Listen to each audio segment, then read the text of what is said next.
Mike McCool here in the Royal Examiner Studio, and with me today are the ladies from the Phoenix Project. Phoenix Project has got a great event coming up. It's the 8th annual, I won't tell you the name yet. We have Tana Hoffman with us. She's the president of the Phoenix Project on the board. And Kim Lynch, she is the co-chair of the Fundraising Committee.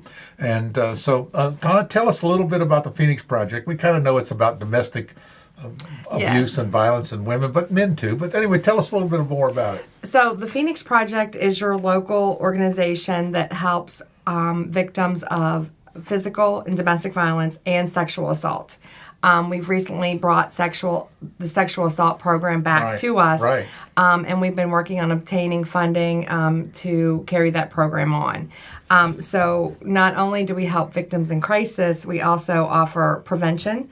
So we're trying to start a prevention program to go into the local schools, hopefully starting at the preschool level to teach children about boundaries, to go to an adult if they feel threatened or if something happens, and to hopefully start the prevention to break the evil cycle, to start the prevention of teaching kids more. It is a cycle sometimes. It definitely is, unfortunately. Unfortunately. And, we always think about women, but men are your victims as well sometimes. I was talking to some of your other people on staff over there, and some of those things surprise you. Yeah. We have women, men, children, and whole families. Right. Right now, with the way the world is changing and everything we're going through, we have multi-generations living together in the same household. So if there's an issue, sometimes we have to move a whole family. And, that opens up a whole other avenue. There's a lot of... with domestic and sexual violence, a lot of times the victims can't leave because of finances, so they stay. It's not because they want to. It's because they don't have a choice, and they typically have a child in common. If they do leave and they're homeless, that can take years to break that cycle. Yeah. So we're also working towards a homeless prevention program. And actually this year, so far in 23, we've prevented 6 families from becoming homeless with our homeless prevention program. Yeah. Right. So domestic violence is the leading cause of homelessness in women and children. Oftentimes, moms don't have the funds to go find a new house to rent, or deposit. Correct. They don't have extended family around, so they're maybe in their car. It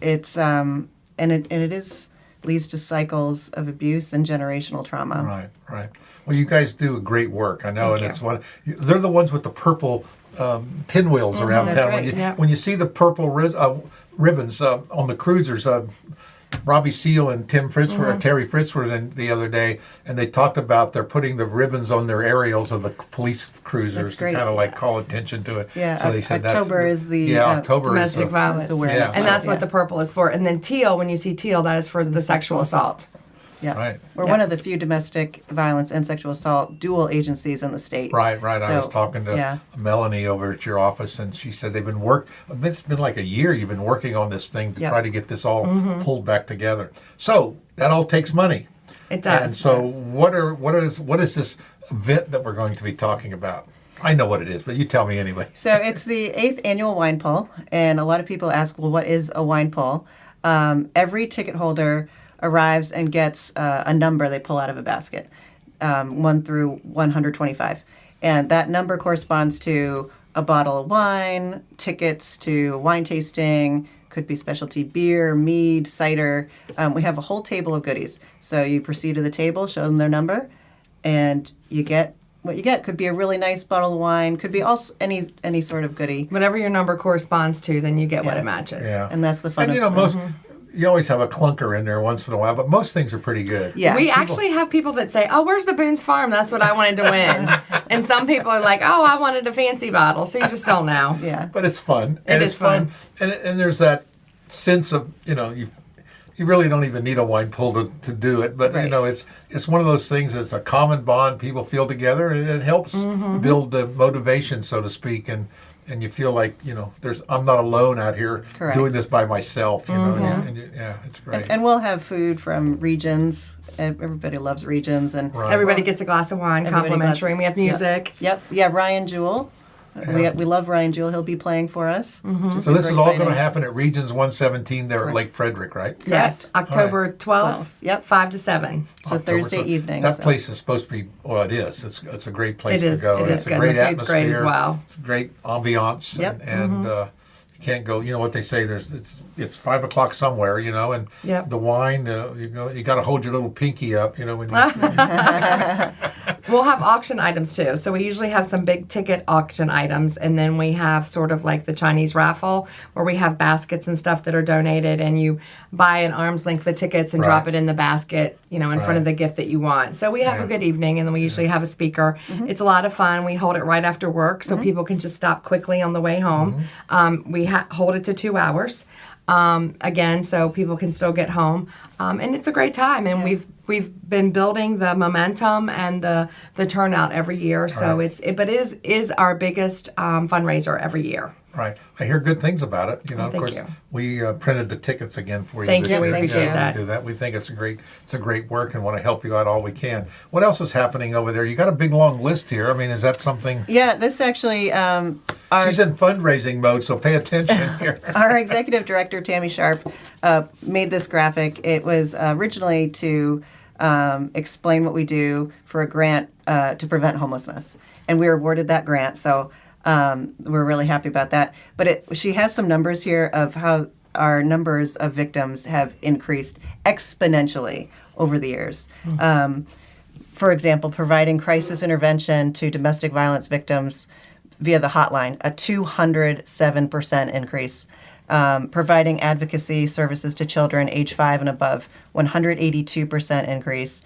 Accompanying victims as requested to the magistrate or to law enforcement to obtain orders of protection, 216% Right. increase. And what time frame was that it started and increased from? This is from 2020 up until now. Oh, wow. Right. Yeah, COVID Huge. didn't help. COVID made it terrible. People were kind of didn't Correct. have that relief of leaving, you know. No, but actually, in the very beginning of COVID, for the first couple months, it was quiet. We didn't see that kick in. But then all of a sudden it did. And now, not just with Phoenix Project, but in general, I think we're starting to see mental illness from it. And a big difference, of course, obviously in the schools and everything that's going on. And it all trickles down and reflects back. So if someone's can't even drive down the street without having major road rage, what are they doing at home? Yeah. Right. When their kid is noisy or they can't pay a bill or Right. And there's all this stress that had nothing to do with the person that's being abused. They're getting it somewhere else, and that's just the end result. It You is. know, like Yeah. I said, it's like kicking the cat. You know, I mean, Yeah. it's the same thing. And it's not, domestic violence isn't necessarily about the violence, it's about the power and the control. Right. It's always about power and control. There's financial abuse, withholding funds, there's emotional abuse, and oftentimes it overlaps.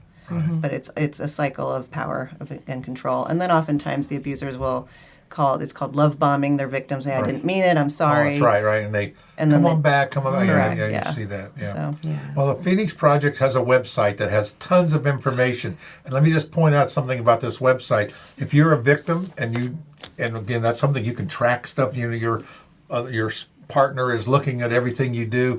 If you go to their website, there's a little button up there. It has, like, says emergency or exit button. Right. When you click that, it erases all the tracking that's been done, so no one can trace you that you've ever been on that website. And that's a good safety thing that we've built in. Yep.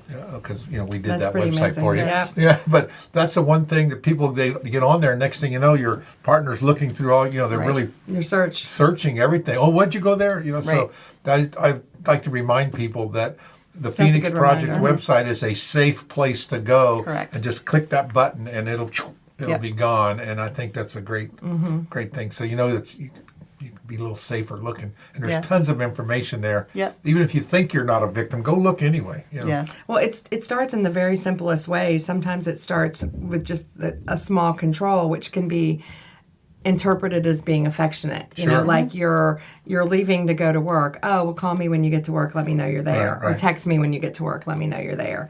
And then it expands from there. Oh, well, text me when you get to work, text me when you leave work, text me as soon as you get home, kind of thing. And it evolves, and it starts it out as looking, oh, they care, it's affection, but in reality it becomes control, and it grows from there. Or sometimes it goes straight from love to violence. You just never know. It's kind of like cancer. It knows no boundaries. Right. It doesn't select its victims based on financial, ethical, or anything. And it's almost like, talking about sexual assault and domestic violence is like a dirty word. Sure. And that's the one thing that it's hard to sell that because people don't want to hear about it. They don't want to talk about it. But it's real and it's here. And you mentioned it's like cancer. Yeah, all of a sudden it's at stage 4 and you don't realize it. Yeah. Same thing. Yeah. Yeah, there was the hit Netflix show Made, which had a That was lot, amazing. It was really good, and Sad. It was sad. Yeah, the woman who's the main character goes to social services, I think, and the social services worker is like, well, here's the address for a shelter, and she was like, shelter? Well, I'm not a victim. I'm not abused. And so a lot of times it's educating these people saying, no, that is abuse. Right. Oftentimes it's accompanying them. escalate. Yeah, it can escalate. And it normally does. Yeah. And on both sides, both parties, sometimes, I didn't know I was doing that, Right. and so it's all about education and trying to do better. I think it's great. Thank so you. great work you do. We want to encourage everyone to participate in the wine pull. You can still buy a ticket and don't go.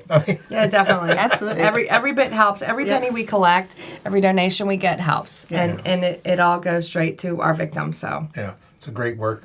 It's one of the unsung heroes in our community. most definitely. And we have to say we are extremely blessed to have the best staff at the Phoenix Project that we could have. Yes. Right. Because they work under the saddest, darkest terms, dealing with difficult situations, Sure. and our volunteers as well for being there to answer the phone in the middle of the night when someone's Sure. in need. And we work closely with the police department, through their LAP program to get calls and get help in the middle of the night. And we offer a lot of services. It's not just you call in the middle of the night and we're going to get you a court advocate and we can get you a protective order. It goes above and beyond. We change locks. We change doors. We change broken windows. We do whatever we can to make a family or a victim feel safe, Right. and to help them and Right. to help get them going. Yeah. So we offer a lot. So if someone is in need or just has questions, they can definitely reach out. And it is anonymous. Our clientele is kept confidential, and see what we can do to help. Right. And when she mentioned that 24 hours, their phone line is manned 24 hours. Yes, it is. Yep. Yes. There's a whole network set up on that. It's really cool how things are done, and there's just a lot of caring people involved in that. One other thing I would like to say is periodically we do an ask on social media when we have a client that's in need of something. I got a call a month or so ago because we had a client that needed some diapers and pull-ups. But the girls do put out an ask on social media, and we are very grateful because typically our asks get responded to and answered. Yep. So we are thankful for that, and we would like to thank the community for that. Yeah. Appreciate that. Our community does respond, doesn't We it? do. They do, They yeah. come Yeah. together, Yeah. We complain about a lot of things, but when the need's there, we kind of like come together and, right. and do that. And that's our motto. We are a community's response to domestic violence and sexual assault. Yeah. Yeah. We have sponsorships for a wine pull too. I love all the businesses that were represented, all the local businesses. Right. It really is a great representation Right. of what we have. Yep. Well, we really appreciate you coming in, sharing this information with us. We will get the word out, send it out to our readers, and please share this information around, as you see it.